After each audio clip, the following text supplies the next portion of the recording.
Whiskey-Soda friends. We're here in Trübbach, Switzerland, a very small village in the mountains of Switzerland. And we have a nice guest today who is just full in sweat because worked hard on stage. It was very hot. It was a really great show, great energy of the band, great energy of the audience. Thank you. Not so many people because Not so many people. Quite a small club. Yeah. But sometimes that's just a thing to go, not a big stadium stuff, but the energy flows on smaller stages. Yeah, absolutely. And you even came down at the end of the concert and put your guitar on the table and hammered like the shit out of it. It was really great. Well, this is Martin from Blindstone, a blues rock trio from Denmark. Yeah. And you're on a small tour. Yeah. I think you started. This is the first gig tonight? This is the first show. Yeah. Yeah. Okay. And you're going to Czech Republic, I think. And no, we're going to Slovakia. Yeah, Slovakia first, and then Czech Republic. Okay. Yeah. A few more shows. Yeah, 4 more. Yeah. Traveling, just a little small tour.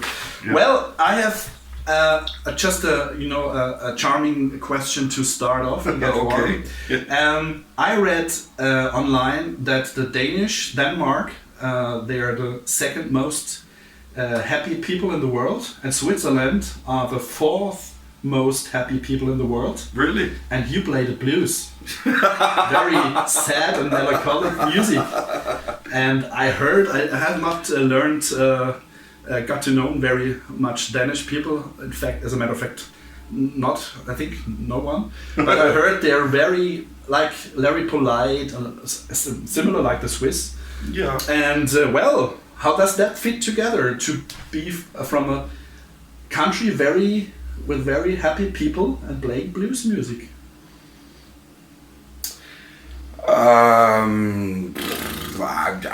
I can't speak in general for the Danish people, but for me, I've always just felt connected to the blues music. It's just your personal thing. Yeah. I got into it through listening to my dad's guitar player as well, and he was listening to bands like Cream and Jimi Hendrix, John Mayall's Blues Breakers, all that stuff, and it just worked its magic on me. I think I connected with it for some reason. Yeah. And I got very much into it, especially Jimi Hendrix. Jimi Hendrix is the reason I play guitar at all. Yeah. And so from Hendrix, I did some studying and got further into the blues. The older blues artists and the newer blues artists, guys like Stevie Ray Vaughan, Jeff Healey, people like that. Yeah. So you started to play the guitar as a boy, or as a teenager? I started at 10, when I was 10. Okay. Yeah. And did you go further, like any academic music studying stuff, music college or something like that? That was one question on my list as well. I guess you can say that. I went to teachers' college in Denmark. Okay. I'm a teacher as well, music teacher. Okay. And I've studied music there. It's not university; it's a special type of college for the public school teachers in Denmark. Yeah. Okay. So I studied music there. And I studied music in high school. Okay. But it's not like I have some professor's degree or anything like that. Well, that's just ask myself if there was something more about just. There are people that just autodidactic learn the stuff. Did you specialize on the guitar when you were on a teacher's college, or is that something just you did on your own? Well, the thing is, when I was 10 and started on the guitar, I had a teacher for about 1.5 years, guitar teacher. But that's basically the only tuition I've had on the guitar. Okay. I did take guitar lessons in teachers' college as well, but I didn't really learn anything new at that point. The teacher I had initially in my childhood, he showed me some very useful things, scales, chords, exposed me to different kinds of music, and it really made a nice platform for myself to work out the rest, you know. Okay. So very much of it is I worked out by myself and by studying other guitar players, and of course. Very impressive, in my opinion. I'm not a musician, but I really liked it very much. I asked myself, we just mentioned your small tour. Mm-hmm. Is that something you enjoy, or is it something just you have to do, like bringing out your stuff? Are you more like a live guy or more like a studio guy? I am, and the other guys in the band, we are totally live guys. I mean, that's really what we love doing. I hope it came through tonight. We're a little tired because of a long drive from Denmark, but that's really what we enjoy doing the most. Okay. And touring, I wish we could be touring all the time, but for a lot of reasons we can't. But we very much enjoy it, and the friendship in the band is very, very strong. So we have a great time when we're out touring. It's like three friends. Three friends, three brothers. Okay. Three crazy brothers. Yeah. Well, the band is. When did you start a band? Like almost 20 years ago? In 2002, Jesper, the bass player, and me, we started it. Yeah. And we've had a couple of different drummers with us, but we have Sigurd now since 2015. So. Yes. He's a bit younger than the rest of us. Yes. I didn't want to mention that, but you brought it up. There's a lot of energy and groove as well. So it's a great thing. We just talked a little bit when you got the Album of the Month award at our magazine. Yeah, wow, thank you. I'm so honored. We thought about it before we switched on the camera. Yeah. And especially the title track which you play tonight, I was hoping for, of course, but you have to because you're promoting a new album. And the title is Deliverance at the Crossroads. Yeah. I tried to, in my album review, I tried to listen the lyrics and you corrected me. Is there something you want to be delivered from? What's the title or the album title all about? I think it's just a little bit a bit of a play on the whole, the blues mythology, because in the old blues mythology, the Crossroads is sort of a bad place.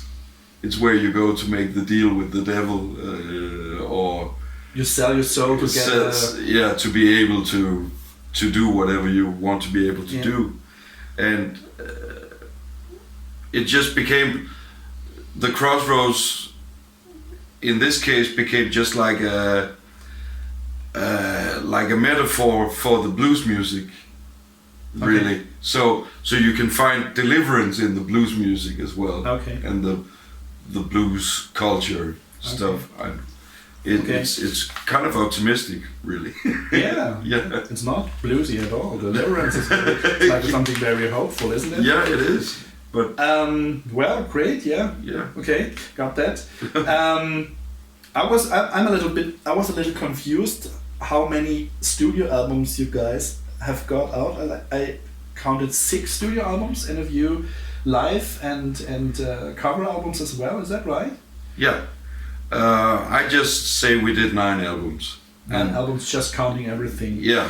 And I read online that you have another band as well. Is that still? I have a few other bands. Yeah. A few other bands, but I think one where you do quite a little time as well, like the second bigger one. Yeah. I just can't recall the name. You're probably thinking of Meridian. Yes. Is that a blues band already? No, that's a melodic metal band. Wow, okay, Yeah. you're a metal guy as well. Yeah. Do you want to talk like a few sentences about the other band?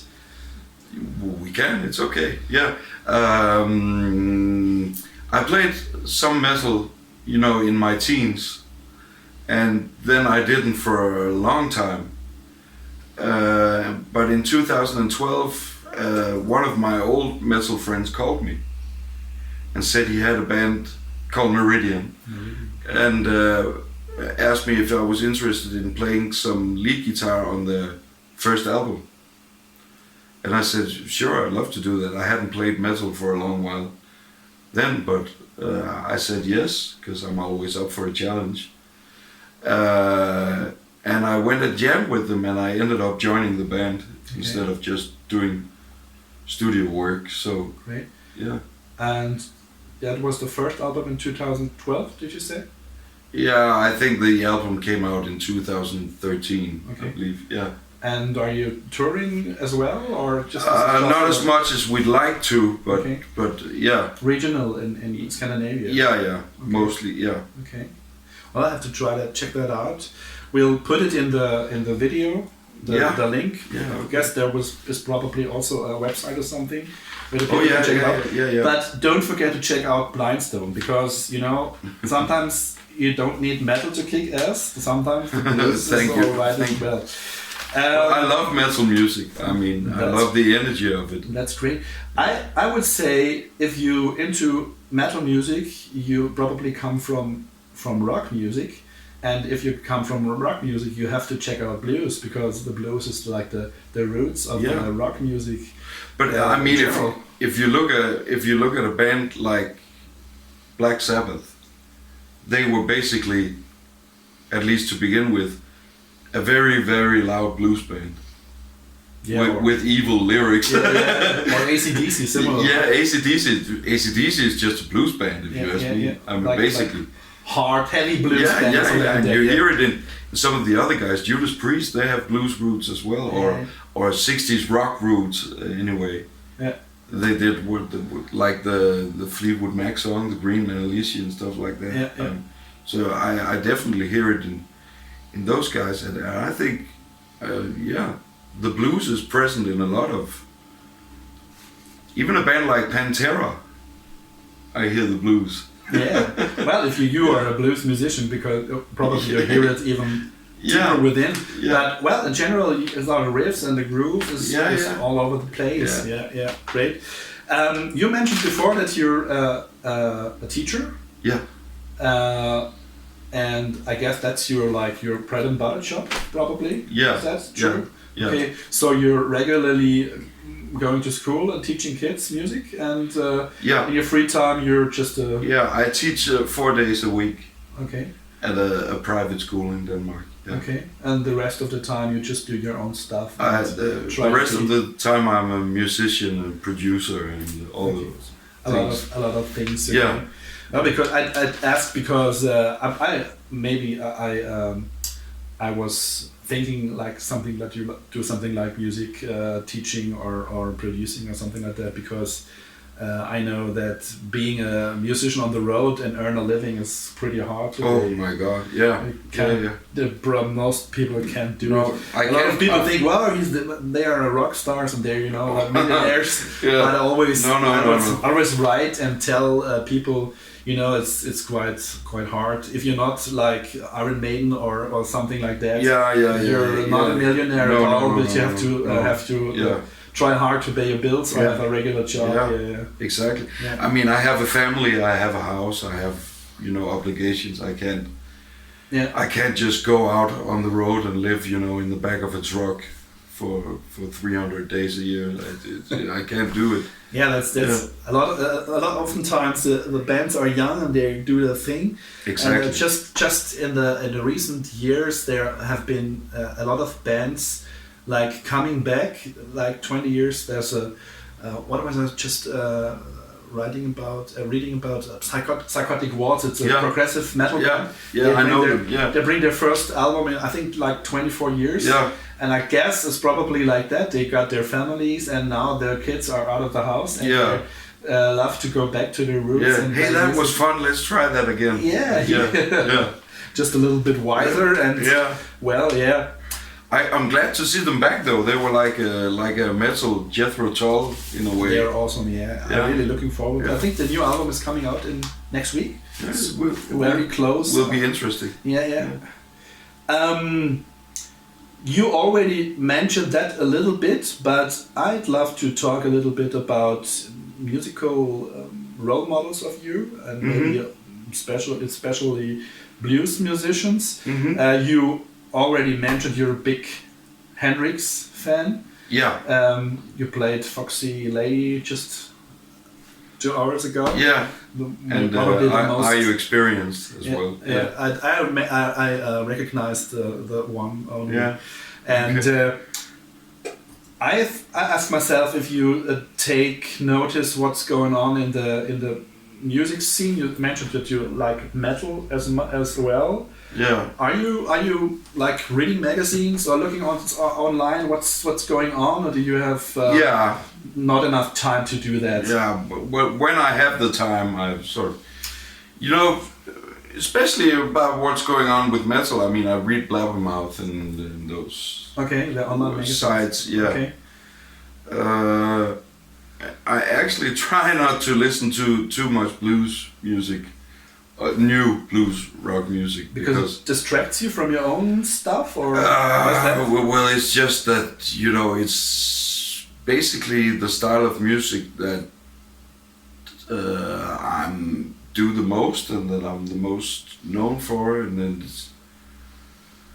but that doesn't mean necessarily that I listen to blues rock all the time. I actually like to listen to a lot of very varying things for inspiration.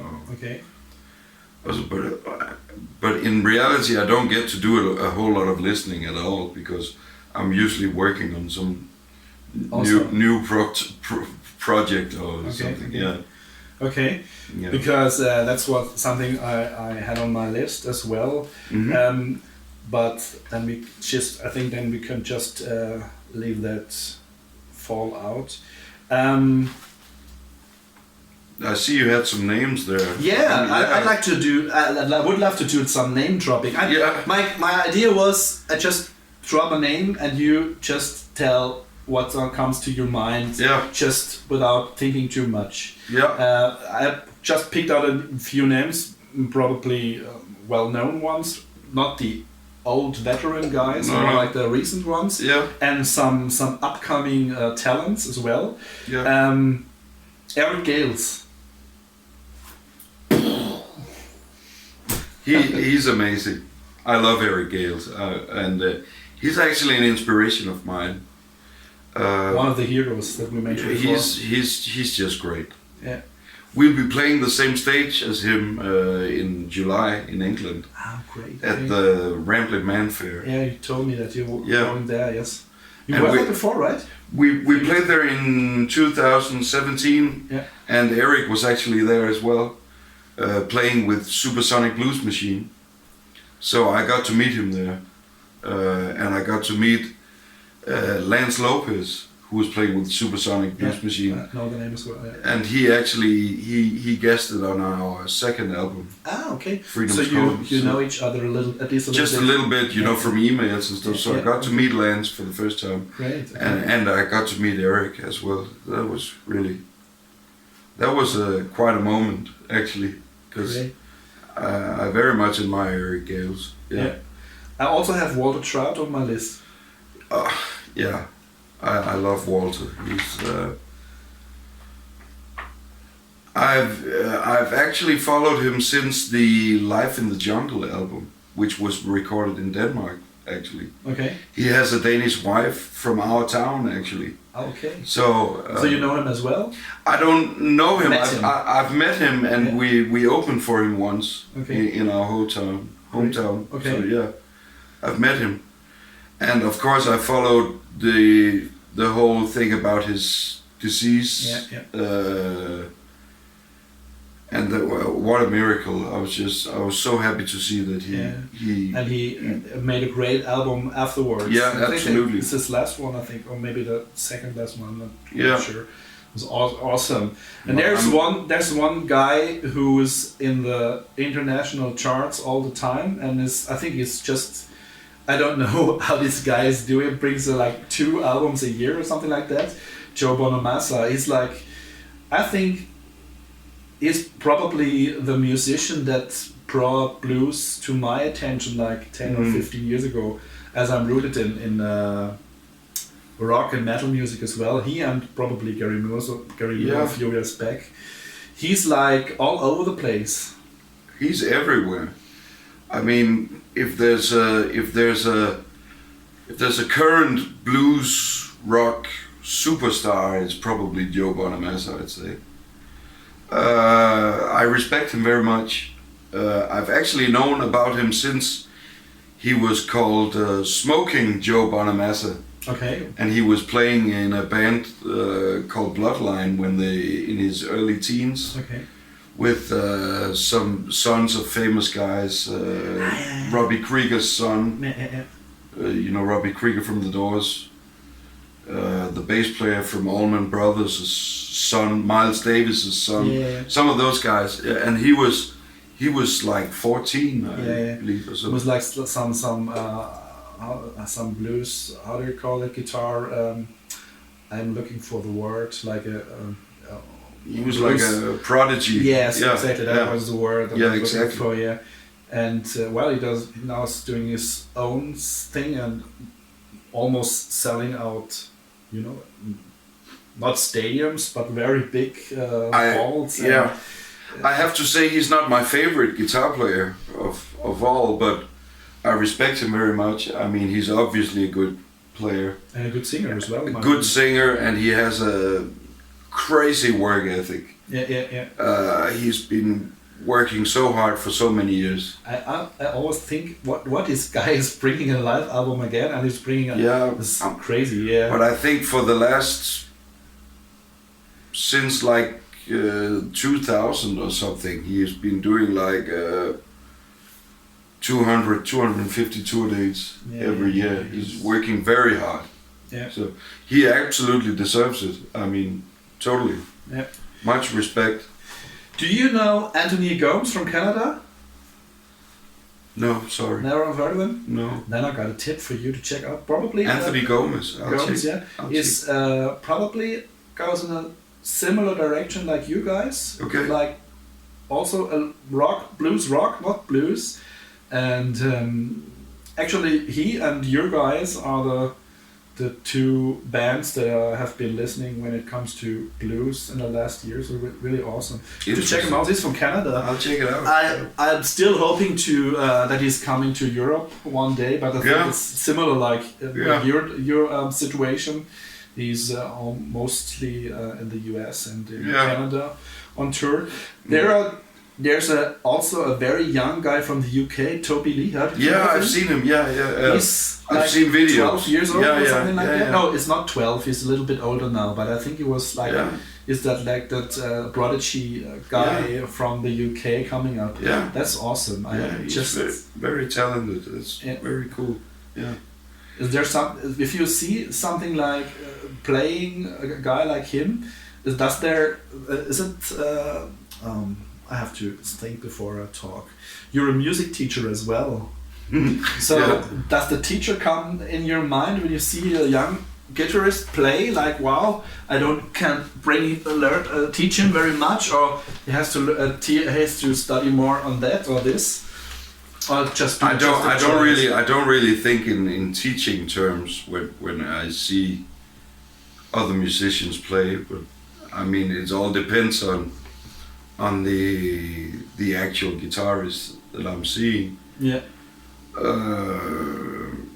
I haven't seen enough of Toby to really, but he's obviously talented. It will be very interesting to see how he develops, how he evolves, because I think when like a 12-year-old, 13-year-old guitar player, I mean, it's obviously impressive. And they can, but I'd like to hear what they can do with, you know, the experience that life brings them. Yeah. I mean, how they develop and get Yeah, better, and yeah. what terms they get better. Yeah. Yeah. And what kind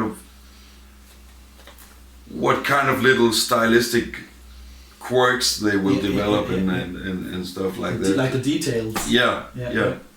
Okay, yeah, that's great. Actually, Eric Gales was a child prodigy as well. I mean, I think he was 16 when he did his first album.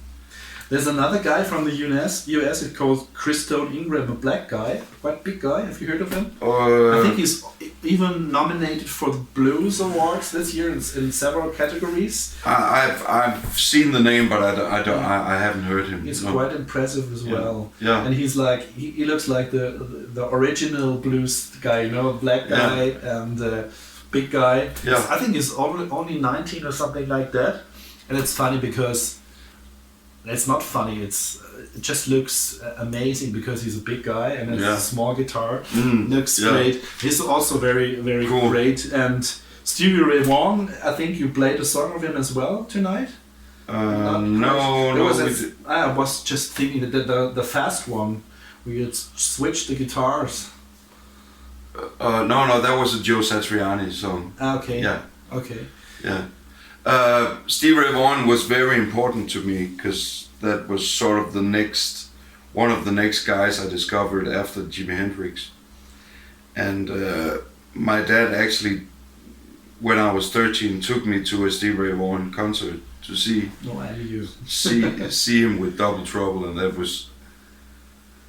that's the single greatest concert experience I've ever had. I will never witness anything like that again. What year was that? That was in '88, so he was back on track and clean and sober and really playing his ass off. Yeah. It was truly an amazing experience. Tragic. There are tragic heroes as well. And my tragic hero, which I was like listening to from when I was like 12 years old. And I always said I will have to see him live one day. And then 9 years ago he passed away, Gary Moore. Oh yeah. It was very sad. That really touched me because it was listening a lot of his music when I was a teenager, and he was not that old. I think he was just 58 or something like that. Yeah. And I'm still listening to this stuff all the time. Yeah. And their songs never get boring. Or I always can hear something out of it. But that's the whole point, good songs, right? And you know, obviously he was in Thin Lizzy and he did all this great stuff. Yeah. I'm mostly attracted to the blues stuff he did, actually. I like both styles he did. Yeah. I was coming to know him when he was still in the folk Celtic folk rock stuff, like the end of the 80s. Yeah. And then he switched, still got the blues, was very popular, very commercially successful album as well. And he was actually about to go back to the Celtic rock music. I think he already was planning to do another album, and then he passed away, which is a pity. But well, that's sad. Very tragic. But one of the greats, absolutely. I just love him. I cannot tell you what it is. There's a lot of great guitar players. Maybe there's a little bit nostalgia around him because I grew up with listening to his music. Probably similar like the bands you mentioned before, like the Hendrix or stuff. He did an absolutely wonderful album with Jack Bruce and Ginger Baker from Cream. And it was they were called BBM, Bruce Baker Moore. Yeah, it was like more like a project, something like that. Or it was very much like Cream, actually, just with Gary Moore instead of Clapton, and I absolutely love that album. I don't know if that. He shows the very much the bluesy side. Yeah. Great musicians. Absolutely. There's something I realized, and I wonder if you can tell me the answer to that. I can try. There are blues music. If you just put away Joe Bonamassa, which is hard to do because he's in the charts as well. Yeah. But when it comes to like touring musicians who are blues musicians, We had some email conversation before we met, and you were like, I was wondering, there are a lot of blues or southern rock bands, sometimes even from the States, and they're doing like 10 or 15 shows in countries like Spain or Scandinavia, UK as well. Yeah. But other European countries like Germany or the Eastern countries as well, I have the impression that the blues isn't that popular in these countries. At least if you look at the, you have famous musicians, and you look like Germany is a big country, Yeah. make like 2 shows, and then you look, okay, they're doing like 12 shows in Spain. Yeah. Do you know what that's all about? Is that something? I'm not really sure why it is like that. I mean, we have personally felt, the interest in Spain. I mean, we've toured Spain twice. And we're going back in October to play in Spain. They just love that kind of music there, I think. It's probably. But I'm not sure why a band would play 12 shows in Spain and only 2 in Germany. One thing I know is that it's difficult to book in Germany because they book so far ahead. Okay. Like, say if you book in Holland or wherever, and you basically book like 6 months in advance. In Germany, the clubs book like a year in advance. Okay. So maybe the clubs are booked when those artists are planning their tours. Okay. I'm not sure. Maybe that's an explanation. I don't know why. I would think there was a big market for it. Yeah. I mean, that's what we hear all the time. Germany is a big blues market, and you have some absolutely amazing artists in Germany. Yeah. Henrik Freischlader. Freischlader. Yeah. And what's his name? Thomas Blug is a German guitar player as well. Okay. Freischlader, I know him. Yeah. Yeah. Well, maybe it's just something like you mentioned, like some more logistics stuff. It could just be logistics. I'm not sure. I asked myself, why is that? Because I couldn't.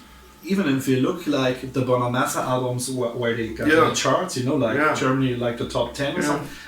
I think I know Bonamassa is doing a lot of shows in Germany when he's on tour, but the little like smaller bands, I just wondered. Okay, probably that's the reason. I don't know. I don't know why. Yeah. I wish I could tell you. What I know is I'm a big fan of Robin Trower. If you know Robin Trower, old Procol Harum guitarist. Procol Harum, okay. Yeah, he plays very much in sort of a Hendrixy, bluesy style. Okay. And he always plays Germany. To my knowledge, he has never played in Denmark. So you have to come to Germany. I would have to go to Germany to see him, or Sweden, or somewhere else. Yeah, he's never played in Denmark. Okay. Yeah. Some artists never come to Denmark. Yeah. I mean, that's. Germany cannot complain because a lot of music live artists. Well, Germany is a big market, so there's a lot of live thing. Yeah. I just came to realize that when I was looking for a few bands I like, I was looking like similar like your band. I was, wow, he's coming to Switzerland. I have to go there. And I was like, well, these guys have just 2 shows, and wasn't just one time, but several times. That's why it came to my mind. Yeah. Well, nice chatting with you about blues and blues artists. My pleasure. Yeah. Do you have something you want to say at the end of the interview? I have something to say, but probably that's one thing you would say as well. Yeah. Go check out Blindstone, because they're awesome. Thank you. They have a lot of albums. I like 6 studio albums and a lot of more stuff. Yeah. And the new album, Deliverance at the Crossroads, is a very good, groovy blues rock album. Thank you. Well, Martin, thank you for your time. No, thank you, Daniel. It was a pleasure. Yeah. And of course, my pleasure. The show was nice, very nice as well. Thank you. Goodbye, guys. See you next time, Whiskey-Soda TV, and tell us what you think about Blindstone. We'll put the website and everything and the video, and you have to check them out. Don't forget. Goodbye.